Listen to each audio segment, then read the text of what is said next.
Hello, and welcome to the fiery depths of hell. It's your boy, Dmeraki, living it, and today we are doing scary reviews. Now, as I said in the last video, I apologize for not uploading last week. A lot of stuff happened. Family dog got put down, and that is depressing as all fuck, but we all love that dog, so managing, love your animals, respect your animals. It was really fucking depressing when my aunt told me that they were putting him down for good. I was like, well, there goes my week. So, we're back now, and we are going back to Friday the 13th. I think we did part 1, part 2, part 3, part 4. Are we on part 5? I think we're on part 5. I'm hoping I am right. Because I remember we went with Tommy Jarvis.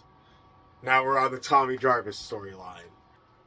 Unlike all the other Friday the 13th films, we're catching up with Tommy Jarvis, who now has PTSD. He's grown.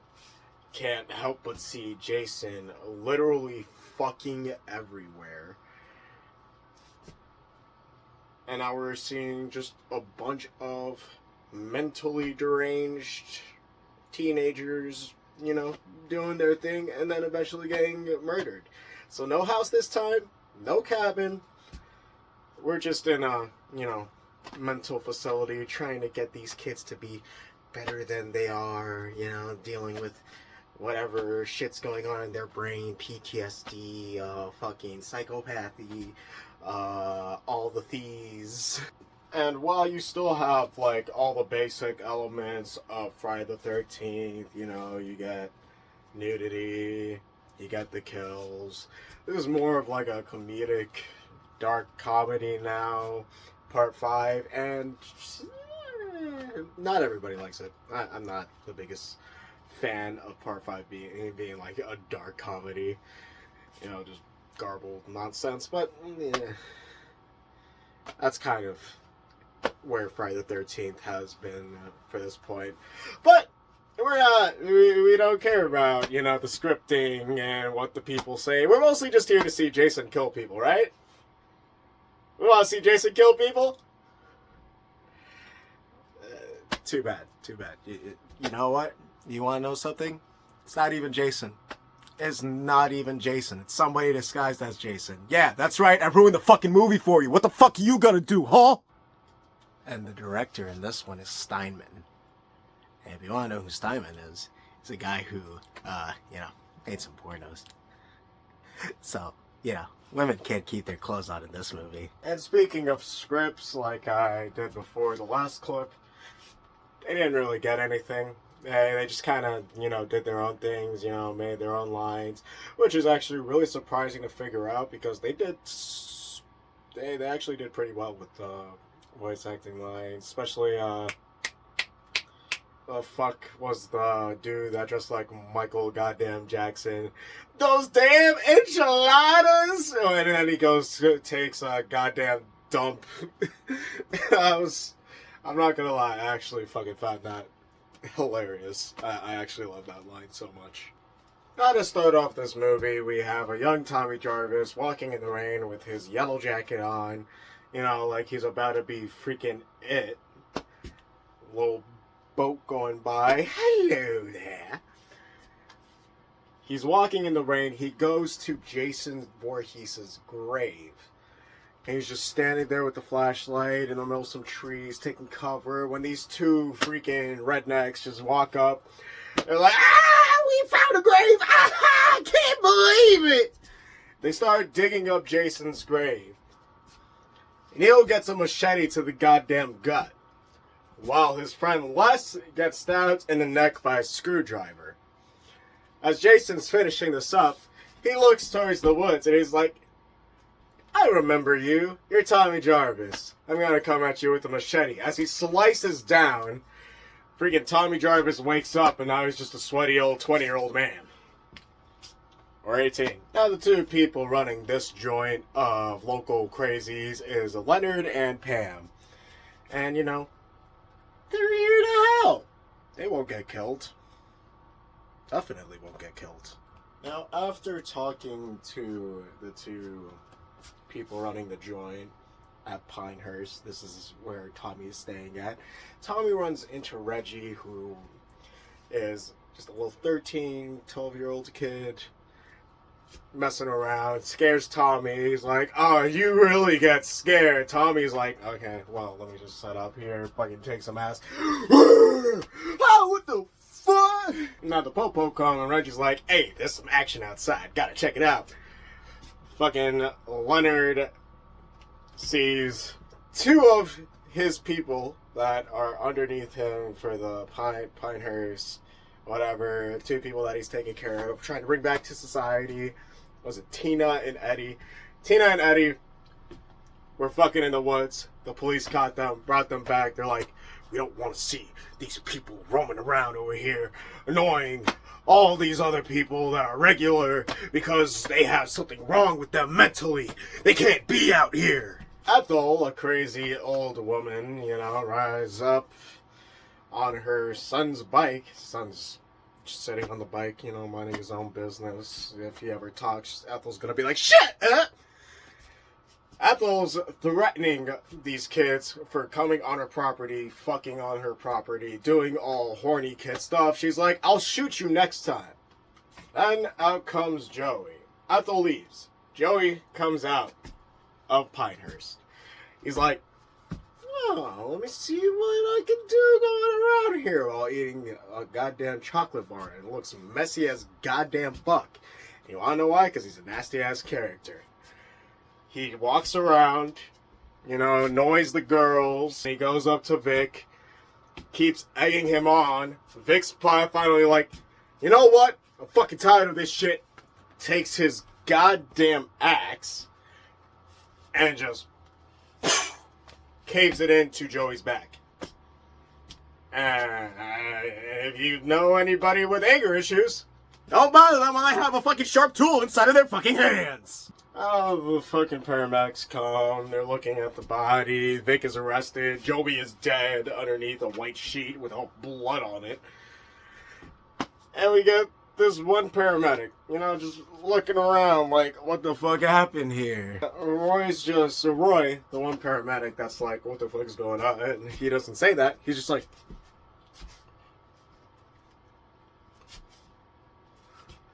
and just has a fucking staring contest with a goddamn camera. It's like, and now we have two randos coming in, Pete and Vinny, both greasers. You know, their car stops working.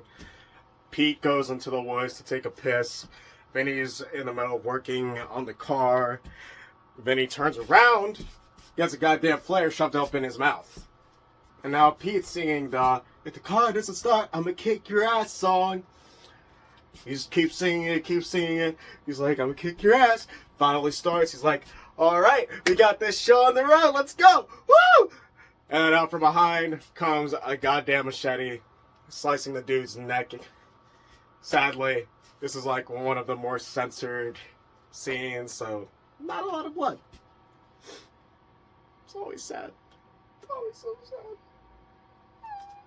Going back to Tommy, now he's having PTSD moments of him slashing the shit out of Jason's head and going, die, die, die, hallucinates Jason in the mirror, and he's like, okay, I gotta get out of my room, time to join the others for breakfast, let's go downstairs. Now everybody's in dinner together. Of course, the mentally deranged people are being mentally deranged, having arguments. Leonard's there like, I understand, guys, you're having a hard time. He's the most understanding character out of, like, any character inside of this fucking mess. Tommy, of course, being the most mentally deranged. This dude comes in, fucking Eddie? Eddie comes in, and Tommy just fucking suplexes him on the goddamn ground and starts beating the shit out of him. Leonard, of course, sees this and fucking shoves Tommy up on the wall. He's like, dude, you gotta fucking chill the fuck out. Cut to the body of the dead greasers. Officer's like, what the hell's going on here? Burns, carrying the bag from the body, is like, you talking to me?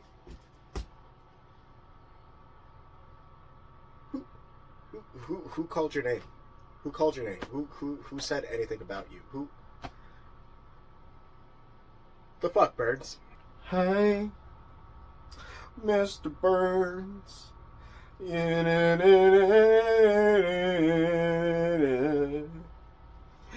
I said, hey there, Mr. Burns. Maybe he's the murderer. Now, Billy, the guy who dropped Tommy off at Pinehurst and made lewd gestures at Pam, is at a restaurant because he's trying to get this girl named Lana. Now, Billy, snorting baby laxatives. Yes, baby laxatives. Apparently the actor was the only one not doing coke that night. Billy's getting impatient. He's like, Lana, where are you? Out comes an axe, and it gets shoved right into Billy's head. Lana comes out, sees that Billy is dead. Lana freaks out, and then gets a goddamn axe to her gut. Get to the mayor's office, and the mayor's like, what the fuck is going on? Well, you won't get to figure that out anytime soon, because Eddie and Tina are down for another fuck session out inside of the woods. And while they're in the middle of this cunnilingus, Dirty Man, who showed up at Ethel's door earlier, is just outside spying on them like, ooh, look at all this. Ooh. But if you're gonna be a perv, you get a perv's death. Dude gets fucking shanked into the gut. After these two are done doing some Tina's just lying there, naked, getting as many camera angles on her as possible, then gets fucking garden shears shoved into her face. Eddie comes back. Eddie turns to her, sees that she got stabbed in the eyes, freaks out, backs up against a tree. And it's a really creative kill. A fucking belt gets wrapped around his eyes, and the fake Jason sticks a stick onto the loops and just tightens it until it fully crushes his fucking skull. So now Joey's dead. We're gonna cut to Pam in the nighttime, pants with Reggie and Tommy, and she's taking Reggie to see his brother, Demon. That's the Michael Jackson guy. Demon and his girl Anita are just chilling, talking to Reggie, talking to Pam. Demon's offering like pizza. Pam's like, no thank you. And then we cut to Tommy, who runs into the goddamn son of Ethel. The son of Ethel, Jr., tries to pick a fight with Tommy. Do you think he wins? Yeah! No. He doesn't. He gets his ass fucking handed to him. After Tommy kicks Junior's ass, Tommy's like, I can't take this anymore. Fucking cries and runs off to God knows where. Pam is like, Reggie, we gotta go. Sorry I'm cutting your time short with Demon, but we gotta chase after this mofo. Demon's like, that's alright, I'm just smoking weed. Ain't a problem. But after they leave, Reggie now has to deal with those damn enchiladas. He goes into the porta potty. I know these things. Trust me, I'm a smart boy. No, I'm not. He goes into the porta potty, and his girl Anita's messing with him, shaking it and everything. Like, he's like, it's not funny. After she's like, yeah, that's okay. That's alright. I'll do my own thing. And starts shaking it. He's like, girl, I know you're still messing with me. What the hell? But guess what? It's not Anita anymore. No, it's not Anita anymore. You want to know why? Because Anita got her goddamn throat slit. He looks outside of the porta potty house. He's like, oh shit. Closes the door, hides back inside, which you know was such a great idea. Oh, fake Jason's there with a goddamn spear. And he's spearing the inside of the goddamn toilet. Demon's like, and then finally gets speared through the back. And there goes Demon. One of the best goddamn characters ever. Now Pam gets back to Pinehurst, and they're all worried, like, what the fuck is going on? This dude went to look out for Tommy. Gramps is gone. What the hell is going on? We don't get an answer to that. Because now we're cutting to goddamn Junior riding on his motorcycle, mad as hell. Like, he hit me!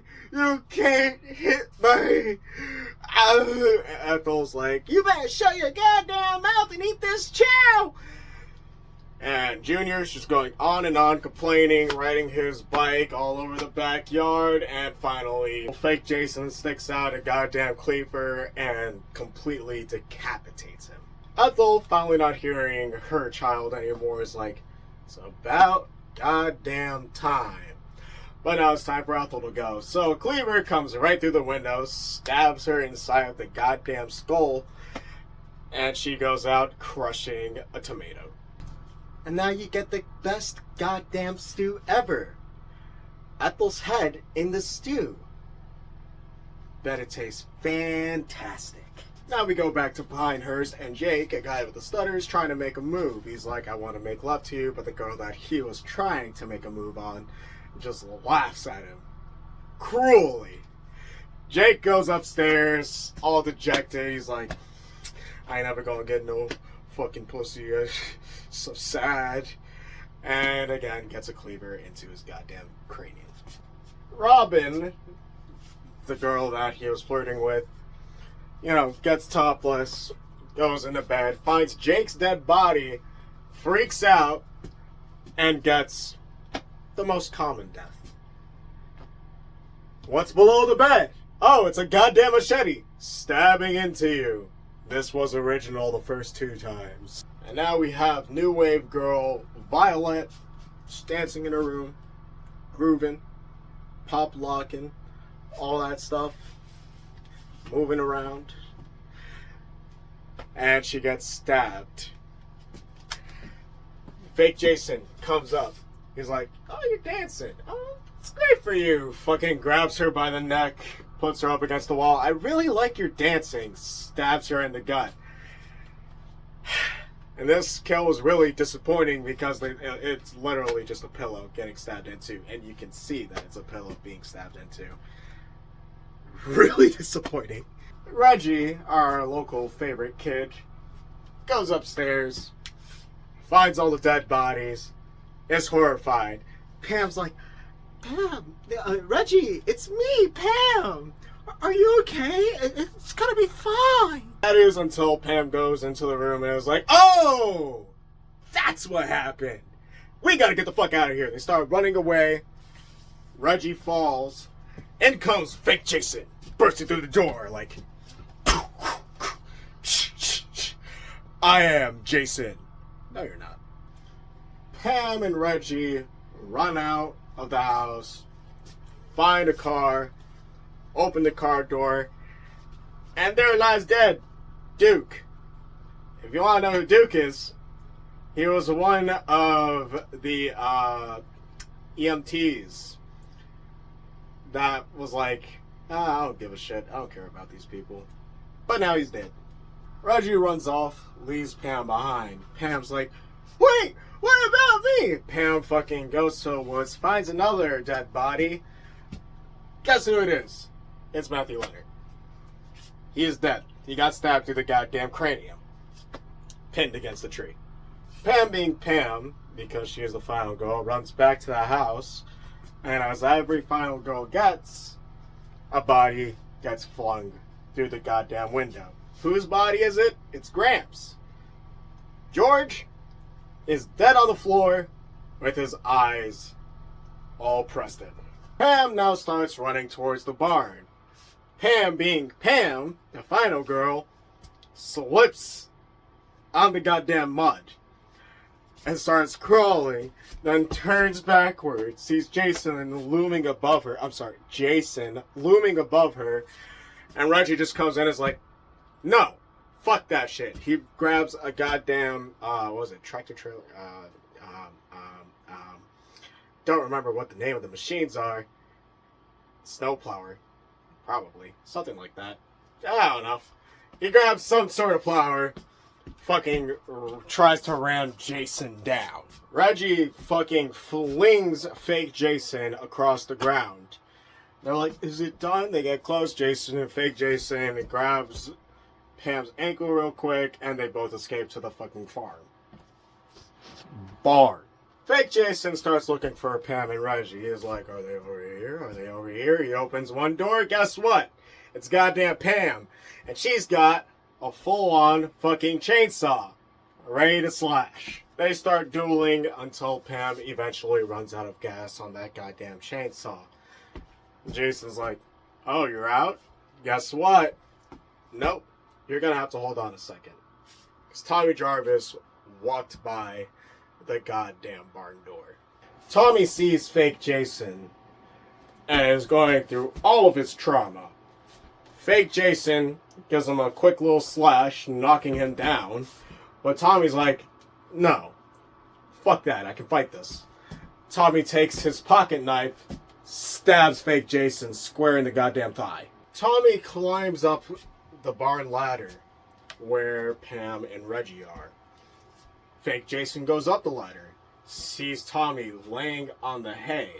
I guess he decided to take a little nap. Jason assumed that he was dead. So now Jason and Pam are doing this little dance, little tango, by the barn window. Reggie comes up and is like, screw you, I'm gonna get you out of here. Freaking slams himself onto Jason. Fake Jason is now hanging onto the ledge. They assumed that he was gone. As soon as they peered down, fake Jason's like, I'm gonna take this kid with me because he's been a fucking asshole this whole time. Tries to drag him down with them. Tommy is like, hell no. Grabs a machete, freaking cuts Jason's goddamn hand, and fake Jason falls into the spikes, where it is revealed, none other, that he is goddamn Mr. Burns. Hey there, Mr. Burns.